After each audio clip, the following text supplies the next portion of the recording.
cuckoo is in the nest and the cuckoo's about to be trapped. Amsterdam, the latest film of David O. Russell, has finally hit theaters, bringing us a delightful fusion of period piece, mystery thriller, and romantic comedy. Given that this is a work of historical fiction, there's a lot to parse in terms of what actually happened and what changed for dramatic effect. Here's 15 things you might have missed while watching Amsterdam. The film opens with that exact line, indicating that this film is a work of historical fiction. The film draws on the events of the 1933 business plot. This was an alleged conspiracy where various wealthy businessmen plotted to create a fascist veterans organization, positioning the then-retired Marine Corps General Smedley Butler as its figurehead. The intent was to use the public backing of this veterans group to enact a coup d'etat in order to overthrow the president at the time, Theodore Roosevelt. I use the term alleged because in spite of Smedley Butler testifying under oath that the conspiracy was taking place, no proof of the matter has ever surfaced, and everyone else involved in the attempted coup denied its existence. Can't imagine that happening in modern America.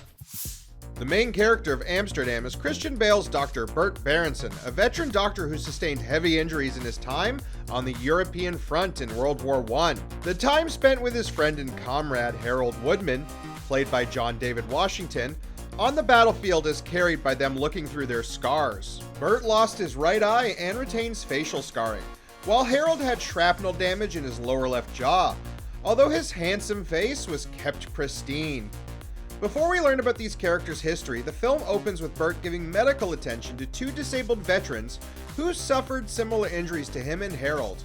His patient Wayne suffers from similar facial scarrings and disfigurement, requiring somewhat extreme facial prosthetics to cover them up. His second patient, Victor, suffers from lower jaw damage in a similar spot to Harold, although he appears much worse for wear. While he's probably not becoming an attorney anytime soon, he and Wayne can still find their passion in the world of music, as is evident by their appearance at the Veterans Gala at the climax of the film. Chris Rock plays a minor role in Amsterdam as Milton King, Harold Woodman's pal and general source of comic relief. His character's purpose is primarily to point out how the actions our heroes take to disprove their murder accusations continually put the black man in the line of fire, metaphorically and literally. Given the consistent subject matter of his socio-political comedy, it's possible that his character name is an allusion to Dr. Martin Luther King Jr., even though he would have been 4 years old when this movie took place. But since this is a work of historical fiction, there's a lot of room to blur the lines for the sake of entertainment. And Chris Rock definitely managed to entertain both on screen and on set. At one point during filming, Christian Bale had to stop talking to Rock altogether because he was just so funny to the point that it made it hard for him to act. This film is the second to feature both Christian Bale and Margot Robbie, the first being 2015's The Big Short. Both movies involve capitalist corruption, are based on real-life events, and both have been criticized for depicting plots of corporate greed in a humorous manner. But when you consider that Bale and Robbie have played both Batman and Harley Quinn respectively, and that their characters in Amsterdam feature some similarities to those characters, you could almost view this as an Elseworlds Batman-Harley Quinn team-up. Bert's parents barely factor into the story, and there's a plot point of how he came into money from his failed marriage in order to propel his academic career. Valerie is presented as a lively, soulful, creative person whose mental health is taken advantage of by people pretending to have her best interests at heart. Both end up teaming up to expose the corrupt capitalist Illuminati, which is definitely something you could see in a modern Batman story. The only loose end in this regard is Robert De Niro, considering General Gil Dillenbeck doesn't really bear any resemblance to Murray Franklin from Joker. Although he did almost get shot while giving a live speech, so I guess that's close enough. Bert and Harold first meet when the former is sent overseas to replace the bigoted commanding officer of Harold's unit. When he's introduced by the general, he's referred to as Bert Berenstein, which he initially wants to correct. However, as he quickly clicks with his platoon on account of him not being a racist jerk, he quickly accepts the mispronunciation and takes it in stride. This not only marks the foundation of his friendship with Harold, but it also echoes the primary example used to represent the Mandela effect. For those who don't know, the Mandela effect is where false memories are shared by multiple people. The term was originally coined as such by paranormal researcher Fiona Broome. who recalled news coverage of the South African anti-apartheid leader having died in prison in the 1980s. A popular example of the Mandela effect would be the Berenstain Bears. You might remember them as the Berenstein Bears, but it's actually the other way around. I really want to know what that one in particular cemented itself in the collective cultural consciousness. A near universal instance of selective dyslexia is too strange to be a mere coincidence. Actually, that would make for an entertaining modern mystery thriller. Many of the actors in Amsterdam have portrayed real people in film before this. Christian Bale played Dick Cheney in 2018's Vice. Margot Robbie played Tanya Harding in I, Tonya. Robert De Niro was Raging Bull's Jake LaMotta. John David Washington portrayed Ron Stallworth in Black Klansman. And Rami Malek was Freddie Mercury in 2018's Bohemian Rhapsody. But that's not all. Michael Shannon was Kim Fowley in 2010's The Runaways. Anna Taylor-Joy was Irene Curie in Radioactive. Zoe Saldana was Nina Simone. And Mike Myers played Steve Rubell in 1998's 54. After our leading duo is swept up into the murder mystery plot, they head to Minter's restaurant to meet with the woman who hired them. As far as I can tell, there isn't any record of a Minter's restaurant in New York City. There's the Mint Kitchen in Union Square and an Indian joint named Mint on East 50th Street. Granted, the former boasts a modern take on Israeli cuisine, and the main character of Amsterdam is Jewish. So maybe that's the connective tissue? You can't live in New York and not appreciate good food. Or maybe David O. Russell was a big fan of Minter's ice cream and is sad it closed down. I would be too, if I had the opportunity to immortalize my favorite ice cream shop in a feature film. I would do the same. The infantry unit Bird is assigned to overseas is an allusion to the Army's 369th Regiment, the Harlem Hellfighters. The Hellfighters were a real-life, all-black infantry unit of the segregated army that served under all-white officers. An aspect that the film correctly portrays is that the troops were entirely under French colonial command because white American troops refused to fight alongside them. The regiment's white commander, General Bill Meekins, is a fictionalized interpretation of the real-life commanding officer, Colonel William Hayward. While Meekins is the murder victim that gets the ball rolling in regards to the plot, that's the film's major poetic liberty taken. Hayward was never murdered, and had nothing to do with the real-life conspiracy to overthrow President Franklin D. Roosevelt. Unfortunately, that means his daughter isn't Taylor Swift either. In another instance of fictionalization, Robert De Niro's character, General Gil Dillenbeck, is pretty close to his real-life counterpart of General Smedley Butler. As we stated earlier, Butler was a former general that was being coerced into becoming the figurehead of a secretly fascist veterans benefit.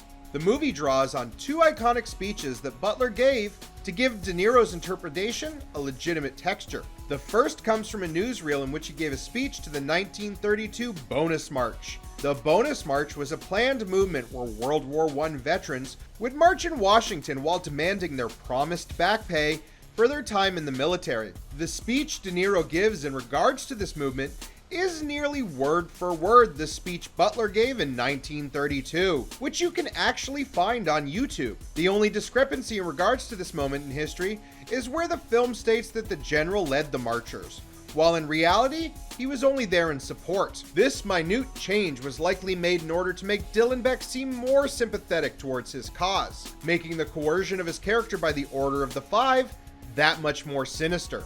The second instance of direct quoting takes place during the end credits of the film, where Dillenbeck films himself confessing that he was taken advantage of by some of the most powerful industrialists in the US in order to overthrow the president. You can tell it's one-to-one with the original speech because they play the original footage alongside De Niro.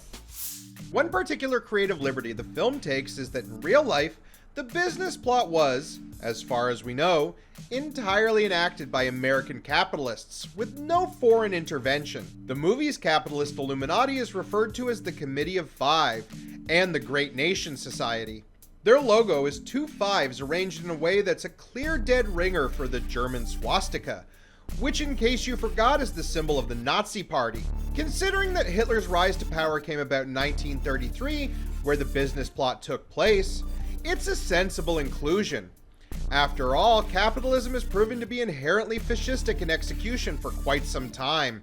The use of 2 5s in the symbol also referred to how the main council of industrialists is made up of 5 people, the 3 titans of American industry. Additionally, the use of 2 5s in the imagery almost bears resemblance to the sickle of the Communist Party's logo.